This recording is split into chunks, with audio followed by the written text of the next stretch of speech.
Selamat berjumpa kembali sahabat dunia maya, masih bertemu saya dengan Ferusoy. Kali ini kita akan membahas bagaimana jika kita membeli subscribe, apakah bisa dimonetisasi apa tidak di YouTube Short. Nah, pembahasannya mari kita mulai.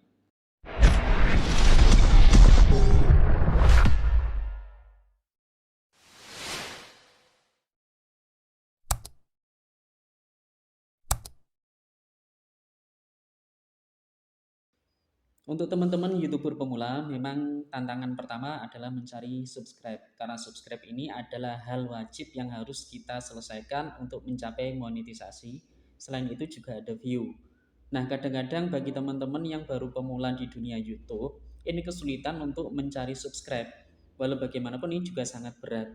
Karena kalau kita tidak memiliki komunitas dan memiliki teman yang banyak, sangat sulit untuk mencari subscribe target 1000 subscriber dalam waktu singkat. Sedangkan komunitas dan teman-teman atau tempat kita bersosialisasi sehari-hari belum tentu mau mensubscribe channel kita, karena walau bagaimanapun meskipun dalam satu komunitas atau pertemanan, kalau channel kita jelek pasti tidak akan di-subscribe. Makanya belum tentu memiliki komunitas dan memiliki teman banyak mau mensubscribe akun kita. Terus solusinya bagaimana? Solusinya ya tetap sebenarnya berat juga sih ketika kita harus konsisten mencari subscriber dengan secara alami, dengan modal kita tanpa teman, dan kalaupun punya teman belum tentu mensubscribe kita. Kecuali konten kita benar-benar konten yang berkualitas, konten yang membangun, konten-konten yang memberikan manfaat bagi penonton. Itu baru nanti secara alami banyak yang akan mensubscribe kita tanpa kita harus meminta, tanpa harus kita memohon, tanpa harus kita memiliki komunitas. Selain itu, channel kita harus benar-benar memberikan manfaat bagi orang lain. Contohnya tutorial, contohnya lagi masalah pendidikan atau wawasan.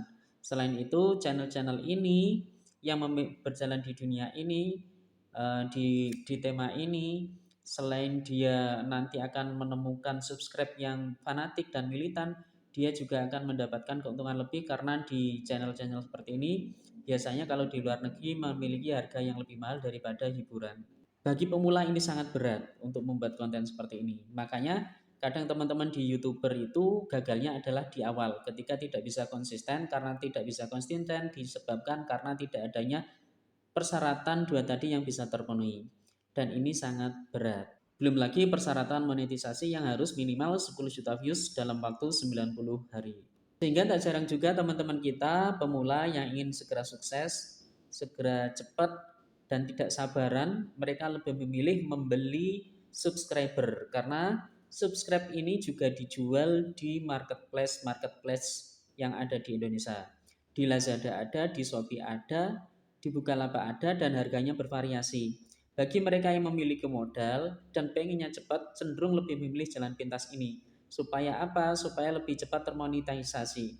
Tapi ketahuilah teman-teman, kadang yang teman-teman lakukan untuk membeli subscribe ini kadang ada baiknya juga ada buruknya. Baiknya adalah teman-teman bisa memiliki subscribe 1000 orang atau lebih dalam waktu singkat. Namun ketahuilah bahwa YouTube juga nanti sistemnya akan melihat sendiri, akan mendeteksi sendiri apakah ada kecurangan apa tidak. Ketika ada kecurangan, resikonya adalah YouTube teman-teman juga akan sulit dimonetisasi. Belum lagi hal-hal yang lain. Nah, pertanyaan selanjutnya, bisa enggak ya subscribe hasil membeli bisa dimonetisasi apa enggak? Jawabannya tergantung. Tergantung dalam apa? Karena selain subscribe yang dibutuhkan 1000 sebagai syarat monetisasi, masih juga ada persyaratan yang dinamakan dengan views. Kira-kira subscribe yang teman-teman beli tadi, kira-kira mau menonton konten teman-teman apa tidak? Di marketplace ada yang menawarkan konten subscribe, konten permanen. Ini bisa digunakan untuk syarat monetisasi kalau akunnya permanen. Cuma teman-teman perlu ketahui, akun-akun yang dijual di marketplace adalah akun-akun pasif. Akun-akun yang tidak bergerak atau tidak memberikan interaksi pada akun-akun yang disubscribe. Khawatirnya teman-teman, ketika sudah membeli banyak, ribuan bahkan ada sampai ratusan ribu, ternyata subscribe yang dibeli tadi tidak memberikan apa? Tanggapan atau semacam view kepada teman-teman. Akhirnya percuma. Ada satu syarat yang terpenuhi yaitu 1000 subscriber tapi viewsnya tidak tercapai. Dan ketahuilah biasanya yang di marketplace itu akun-akun yang dijual adalah akun-akun yang di luar negeri kadang, shop for shop. dan ini dampaknya berbahaya pada akun teman-teman ya. Bayangkan kalau kita orang Indonesia atau orang Jawa membuat konten dengan bahasa Jawa, ternyata yang subscribe kita adalah orang-orang Thailand. Bisa bayangkan nggak? Jangankan ditonton, dilihat aja nggak, paling di skip videonya teman-teman. Padahal views yang harus kita kejar adalah 10 juta views. Teman-teman kalau mau konsisten, mau secara terus-menerus satu bidang di niche tertentu, insya Allah nanti views akan berjalan sendiri dan subscribe akan berjalan sendiri. Karena YouTube sendiri akan menggunakan rekomendasinya. Jadi kalau nanti videonya bagus, ada interaksi, pasti langsung videonya teman-teman direkomendasikan sama YouTube. Tapi subscribe-nya meskipun banyak ribuan jutaan, tapi kalau akunnya atau videonya tidak ada interaksi, maka video teman-teman tidak bisa disebarkan YouTube secara otomatis sehingga tidak bisa menambah views maupun subscribe. Ujung-ujungnya kita akan kehabisan modal dengan modal yang sekian kali sekian, misalkan kita membeli 1000 subscribe dengan harga 1000 saja sudah keluar banyak. Tapi kalau tidak memberikan manfaat untuk akun kita, untuk apa kan gitu.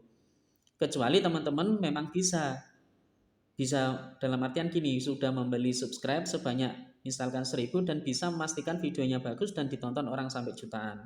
Itu kemungkinan bisa dimonetize. Itu sebenarnya kalaupun akun kita bagus, terus kemudian video-video kita bagus, berkualitas tanpa kita membeli, tanpa kita memaksa, subscribe akan datang sendiri.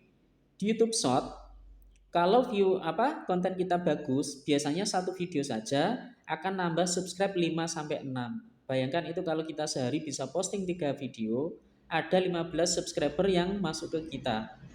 Bayangkan itu jika dikalikan selama 90 hari. Kuncinya sebenarnya satu, konsisten, sabar, dan telaten. Kalau kita tidak telaten, kita terjebak pada keinginan sesaat, maka kita akan ambil jalur pintas. Kita sudah ambil jalur pintas, nantinya kita tidak akan berhasil, malah justru akan rugi sendiri. Karena kesuksesan tidak ada yang instan teman-teman, harus kita awali dari nol dan kita harus bersabar, kita harus belajar dari kesalahan, kita harus belajar dari hal-hal yang sukses dan tidak sukses, trial and error. Yang penting berjalan secara alami, sabar, dan konsisten untuk upload video-video. Nanti insya Allah secara lambat laut tanpa kita sadari, maka konten kita atau video kita atau channel kita akan bertambah sendiri subscribe-nya tanpa kita paksakan dan nanti akan berjalan alami sehingga video-video yang kita tampilkan tidak ditinjau ulang oleh YouTube sehingga kita gagal. Karena semua alami tanpa ada proses kecurangan. Terima kasih, semoga bermanfaat. Sampai jumpa.